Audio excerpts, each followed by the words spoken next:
नमस्कार, स्वागत है आपके अपने YouTube channel update with Raghav में। आज हम बात करने वाले हैं विशिष्ट शिक्षक जो बने हैं, यानी नियोजित शिक्षक से विशिष्ट शिक्षक बनने वाले तमाम शिक्षकों का जिनका वेतन विसंगति का मामला देखने को मिल रहा है। और इसको हम लोग इसको बिंदुवार दो चार पॉइंट में समझेंगे। क्या विसंगतियां हैं, क्या वो इतने लंबे समय से विशिष्ट शिक्षक जो नियोजित पहले थे, इतने समय से सेवा देने के बाद भी वो विद्यालय अध्यापक से भी कम वेतन पा रहे हैं। इसका ये विसंगतियां क्यों हैं, और ये विशिष्ट शिक्षकों को यानी नियोजित से विशिष्ट बनने पे इनको फ़ायदा हुआ या नुकसान हुआ, ये तो अपने आप समझने वाली बात होगी। लेकिन जो नियमावली बनी थी उसमें इनको विद्यालय अध्यापक के बराबर था, तो जाहिर सी बात है इनका पूर्व सेवा का जो इन्होंने सेवा अधिक दिनों से दी, तो वो बीपीएससी शिक्षक से कम वेतन पाने क्यों पा रहे हैं, यानी उनसे वो जूनियर जैसा वेतन पा रहे हैं। इसी को लेकर कई शिक्षक संघों ने एसीएस महोदय से अपनी बात उनके समक्ष उठाई है। हम लोग आज समझते हैं, इसको बिंदुवार समझिए। अगर आप हमारे चैनल पर नए हैं तो कृपया पहले चैनल को लाइक और सब्सक्राइब करना ना भूलें। आप देखिए, जो विशिष्ट शिक्षक नियमावली 2023 जो है, इसको बताया जा रहा है, ये एक शिक्षक संघ का ही ट्वीट है, हम पढ़ रहे हैं अभी। वेतन विसंगतियों का पिटारा है। इन्होंने कहा है कि विशिष्ट शिक्षक नियमावली जो है 2023 वेतन विसंगतियों का पिटारा है। अब इसको कैसे उन्होंने बताया और इसको बोला गया है बिंदुवार समझने के लिए, आइए उन्होंने क्या कहा ये देखते हैं। इन्होंने कहा कि 2022 में बहाल जितने भी शिक्षक हैं को 27% तक वेतन वृद्धि मिली। 2022 में बहाल शिक्षकों को 27% की वेतन वृद्धि मिली, लेकिन 2003 से लेकर 2016 तक बहाल शिक्षकों को 1% भी वेतन वृद्धि नहीं मिली। ये समानुपातिक वृद्धि के लिए सिद्धांत के खिलाफ है। अगर किसी को 27% वेतन वृद्धि तो किसी को 1% भी नहीं, यह कानून रूप से गलत है। इन्होंने पहली बातें ये दोहराई।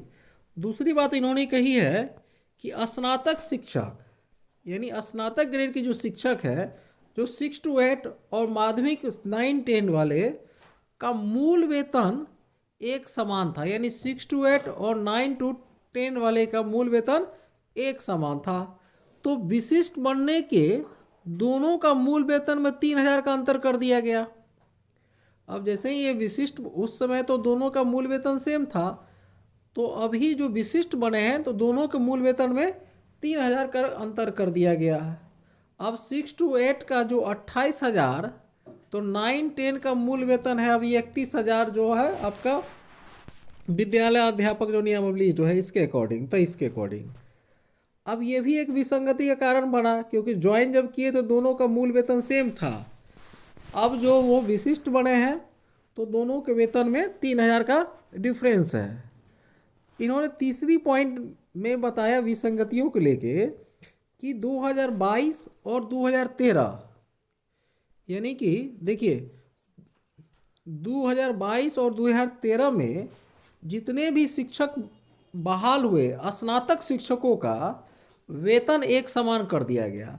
यानी 2022 और 2013 में जो बहाल स्नातक शिक्षकों का वेतन एक समान कर दिया गया। यहाँ भी वरीयता का नुकसान हुआ है। सेवा अवधि के आधार पर कहा जाए तो 2013 के बहाल जो शिक्षकों का वेतन 2022 से काफ़ी अधिक होना चाहिए।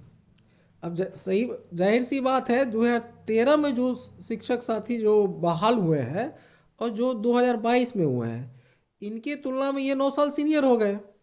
अब 9 साल सीनियर होने के कारण तो इनकी वेतन वृद्धि इनसे अधिक होनी चाहिए, ऐसी बातें बताई जा रही है।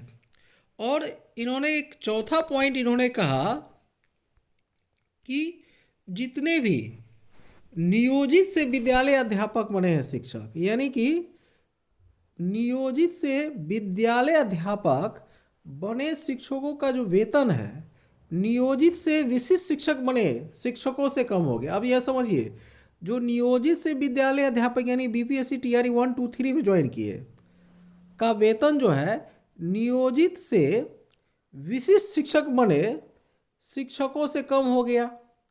अब जो विशिष्ट शिक्षक बने हैं उनसे भी इनका वेतन कम हो जा रहा है, क्योंकि अभी विद्यालय अध्यापक का वेतन संरक्षण और सेवा निरंतरता का लाभ दे नहीं है, जबकि विशिष्ट शिक्षकों को क्या है, वेतन संरक्षण और सेवा निरंतरता का लाभ दे है। तो यहाँ पर इनको भी नुकसान हो रहा है। अब इन 3-4 बातें जो विसंगतियाँ जो वेतन को विशिष्ट शिक्षकों को लेकर बताई गई है, जो कि इसका समाधान के लिए उन्होंने एसीएस महोदय को पत्र भी लिखा है। अधिक अपडेट के लिए हमारे चैनल पे बने रहे अपडेट विथ राघव।